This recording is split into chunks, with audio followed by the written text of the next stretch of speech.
Hi hello എല്ലാവർക്കും നമസ്കാരം. ഇന്നത്തെ ഈ ഒരു വീഡിയോയിൽ നമ്മൾ ഷെയർ ചെയ്യുന്നത് നമ്മൾ സ്ഥിരമായിട്ട് പാമ്പുകളെയൊക്കെ സ്വപ്നം കാണുന്നവരുണ്ടായിരിക്കും. അപ്പോൾ ഇതുപോലെ നമുക്ക് പാമ്പിന് സ്വപ്നം കണ്ടു കഴിഞ്ഞിട്ടുണ്ടെങ്കിൽ എന്താണ് ഫലം എന്നറിയാം. ഒത്തിരി ഭയാനകമായിട്ടുള്ള സ്വപ്നമായിരിക്കും നമുക്ക് രാത്രി പാമ്പിനെയൊക്കെ സ്വപ്നം കണ്ടിട്ടുണ്ടെങ്കിൽ ഉണ്ടായിരിക്കും. അപ്പോൾ അതിന് വേണ്ടിയിട്ടുള്ള പ്രതിവിധികളും എന്താണ് ആ സ്വപ്നം കൊണ്ട് ഉദ്ദേശിക്കുന്നത് എന്നുള്ളതൊക്കെയാണ് ഇന്നത്തെ ഒരു വീഡിയോയിൽ നമ്മൾ ഷെയർ ചെയ്യുന്നത്. അപ്പോൾ എല്ലാവർക്കും ഒരിക്കൽ കൂടി വീഡിയോയിലേക്ക് സ്വാഗതം. നമുക്ക് സ്വപ്നം കാണുന്നത് പത്തി വിടർത്തി നിൽക്കുന്ന ഒരു പാമ്പിനെയാണ് നമ്മൾ സ്വപ്നത്തിൽ കാണുന്നതെങ്കിൽ, അതായത് പത്തി വിടർത്തി ഒരു പാമ്പിനെയാണ് സ്വപ്നത്തിൽ കാണുന്നതെങ്കിൽ ശത്രുക്കളുടെ ശല്യം ഒരുപാട് ഫേസ് ചെയ്യേണ്ടി വരും എന്നാണ് അതുകൊണ്ട് അർത്ഥമാക്കുന്നത്. ഇനി പത്തി വിടർത്തി നിൽക്കുന്ന രണ്ട് പാമ്പിനെയാണ് സ്വപ്നം കാണുന്നതെങ്കിൽ നമുക്ക് ഒരുപാട് നന്മ ഐശ്വര്യം ഒക്കെ വരാനായിട്ട് ഉള്ള ഒരു സൂചനയാണ് രണ്ട് പാമ്പിനെ പത്തി വിടർത്തി നിൽക്കുന്നതായിട്ട് കണ്ടു കഴിഞ്ഞിട്ടുണ്ടെങ്കിൽ അർത്ഥം വരുന്നത്.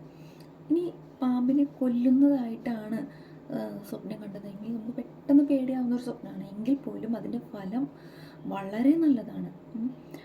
ഒരു പാമ്പിനെ കൊല്ലുന്നതായിട്ട് കണ്ടിട്ടുണ്ടെങ്കിൽ ശത്രുക്കൾ മൂലമുള്ള എല്ലാ ദുരിതങ്ങളും അകലാൻ പോവുകയാണെന്നാണ് അത് സൂചിപ്പിക്കുന്നത്.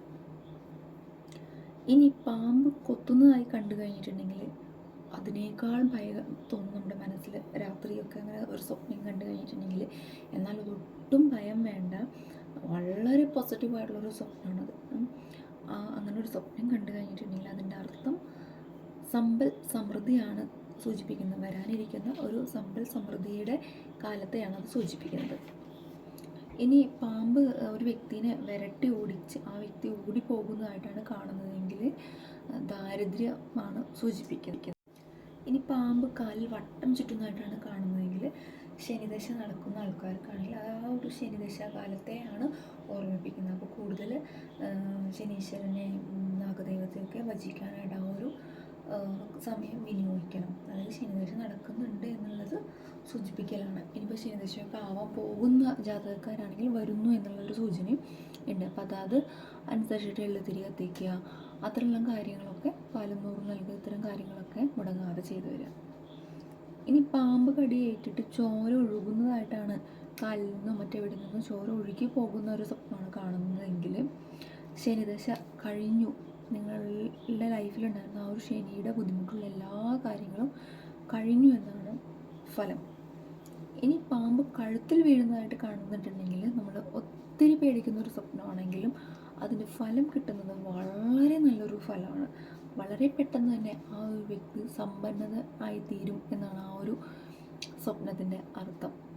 ഇത്രയാണ് നമുക്ക് പാമ്പുകളെ സ്വപ്നം കണ്ടു കഴിഞ്ഞിട്ടുണ്ടെങ്കിൽ കിട്ടുന്ന ഗുണഗണങ്ങൾ. ഇനി ഇപ്പോൾ ഏത് ദിവസമാണ് നിങ്ങൾ ഇത്തരത്തിലുള്ള സ്വപ്നങ്ങൾ കാണുന്നതെങ്കിൽ ആ ദിവസത്തിൻ്റെ അധിപതികളായിട്ടുള്ള നാഗദൈവങ്ങളെ ആരാധിച്ചു കഴിഞ്ഞിട്ടുണ്ടെങ്കിൽ നമുക്ക് ആ ഒരു വിഷമഘട്ടത്തിൻ്റെ കാഠിന്യമൊക്കെ കുറയ്ക്കാനായിട്ട് സാധിക്കും. ഞായറാഴ്ചയാണെങ്കിൽ അനന്തൻ, തിങ്കളാണെങ്കിൽ വാസുകി, ചൊവ്വയാണെങ്കിൽ തക്ഷകൻ, ബുധൻ കാർക്കോടകൻ, വ്യാഴം പത്മൻ, വെള്ളി മഹാപത്മൻ, ശനി കാളിയൻ അഥവാ ശംഖപാലൻ. ഈ ഒരു ഓർഡറിൽ നമ്മൾ അതാത് ദിവസം അതാത് നാഗദൈവങ്ങളെ ആരാധിക്കുന്നതും നമുക്ക് നന്മയും ഐശ്വര്യമൊക്കെ കൈവരാനായിട്ട് സാധിക്കും. മാത്രമല്ല പൊട്ട സ്വപ്നങ്ങളൊക്കെ ആണെങ്കിൽ അതിൻ്റെ ആ ഒരു കാഠിന്യമൊക്കെ ഇല്ലാണ്ടാക്കാനൊക്കെ സഹായിക്കുന്ന ദൈവങ്ങളാണ് ഇപ്പോൾ നമ്മൾ പറഞ്ഞതെല്ലാം. അപ്പോൾ ഇത്തരത്തിലുള്ള വീഡിയോസിനായിട്ട് നമ്മുടെ ചാനൽ ഫോളോ ചെയ്യുക. മറ്റൊരു വീഡിയോ ആയിട്ട് വീണ്ടും കാണാം. Bye bye from Deepla Thrissur.